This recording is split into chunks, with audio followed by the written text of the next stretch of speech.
Assalamualaikum warahmatullahi wabarakatuh. Perkenalkan, nama saya Muhammad Praset Nugroho dari Universitas Negeri Malang dengan prodi S1 Teknik Informatika angkatan 2020. Pada kesempatan kali ini, saya ingin menjelaskan tentang deteksi kebohongan pada berita digital berdasarkan analisis sentimen dalam digital forensik. Untuk materinya sendiri akan saya bagi menjadi 6 subbab, dimulai dari yang pertama yaitu berita palsu versus berita fakta, yang kedua apa itu digital forensik, yang ketiga, apa itu analisis sentimen dan juga tekniknya. Yang keempat, tahapan-tahapan dalam deteksi kebohongan. Yang kelima, seperti apa contoh penerapannya. Dan yang terakhir, apa keuntungan dan tantangan dari deteksi kebohongan berita digital menggunakan analisis sentimen di dalam digital forensik. Berita palsu versus berita fakta. Di era digital seperti sekarang ini, fenomena penyebaran berita palsu atau disinformasi semakin meningkat, memperumit pemahaman publik terhadap kejadian skala global maupun lokal terhadap informasi yang sebenarnya. Kebohongan dalam berita ini dapat merugikan masyarakat, mengacaukan opini publik, dan bahkan mempengaruhi keputusan politik dan juga sosial. Meskipun kita sudah berusaha keras memilah berita yang benar dari yang palsu, terkadang tetap saja kita terperangkap oleh informasi palsu. Penting bagi kita untuk memahami bahwa kemampuan menyaring informasi bukanlah jaminan keselamatan dari berita palsu.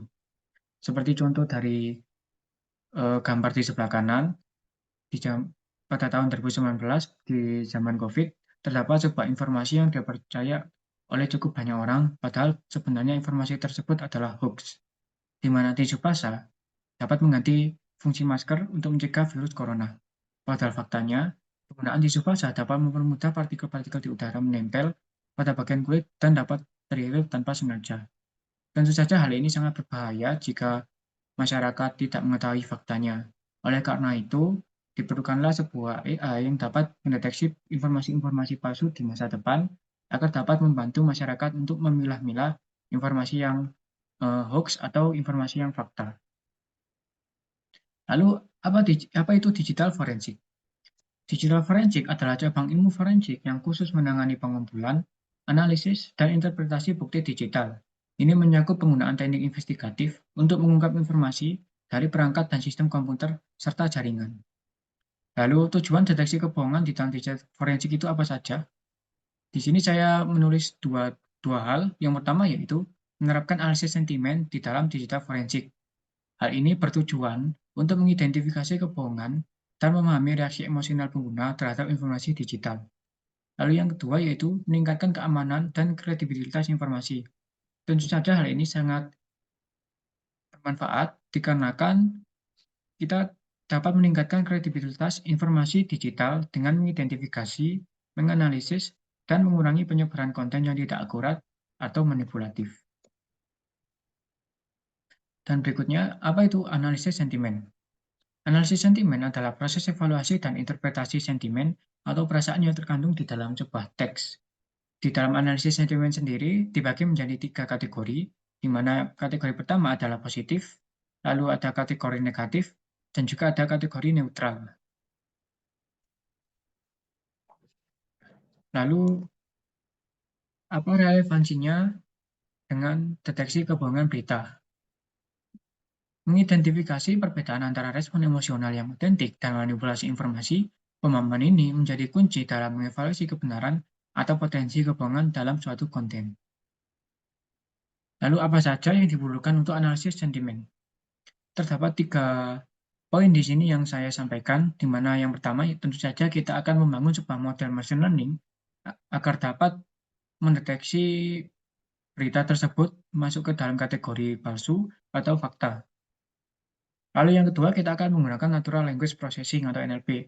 Dikarenakan kita akan mendeteksi sebuah teks di dalam berita, di mana model machine learning ini akan menggunakan dataset teks untuk dilatih dan juga diolah, maka penggunaan Natural Language Processing ini akan sangat membantu kita dalam membangun model agar lebih cepat serta mendapatkan akurasi yang lebih tinggi. Lalu yang ketiga, kita juga akan melakukan analisa emoticon dan juga emoji. Dan dikarenakan jika hanya menganalisa teks saja, dikhawatirkannya akan mengeluarkan output yang sedikit lebih buruk jika kita tidak menggunakan analisa emotikon serta emoji. Lalu tahapan-tahapan apa saja yang ada di dalam deteksi kebohongan? Terdapat 4 tahapan. Yang pertama pengumpulan data, verifikasi data, pemodelan bahasa, lalu kita melakukan analisa sentimen. Dan berikut adalah contoh penerapannya. Berbekal dataset yang telah dikumpulkan dan dilatih ke model machine learning menggunakan NLP, model dapat mendeteksi berita tersebut termasuk palsu atau asli. Seperti contoh yang ada di gambar di video sebelah kiri ini, di mana seseorang memasukkan artikel 4.txt, di mana seseorang memasukkan sebuah artikel dan dianalisa, maka muncul sebuah hasil di mana sentimennya negatif, lalu artikel ini real atau fake, berbunyi artikel ini 80% fake. Seperti ini contoh penerapannya. Lalu apa keuntungan dan juga tantangan dari deteksi kebohongan berita digital? Keuntungannya meningkatkan keakuratan dalam deteksi kebohongan berita digital. Yang kedua, memberikan pemahaman lebih mendalam terhadap opini pembaca, serta mengoptimalkan penilaian risiko kebohongan dan dapat memblokir berita palsu jika bekerja sama terhadap pihak terkait. Lalu tantangannya yaitu kompleksitas dalam bahasa natural, lalu keterbatasan algoritma sentimen terhadap sarkasme, dan hal inilah yang menyebabkan kita perlu mencari dataset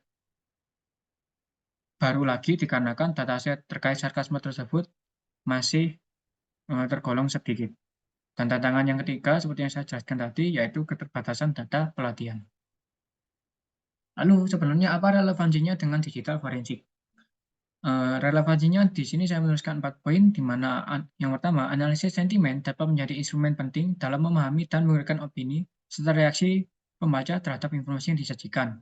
Lalu melibatkan analisis jejak digital dan metode forensik dapat memperkuat validitas hasil deteksi. Yang ketiga, jejak digital seperti metadata atau informasi sumber dapat digunakan sebagai bukti pendukung dalam proses deteksi kebohongan.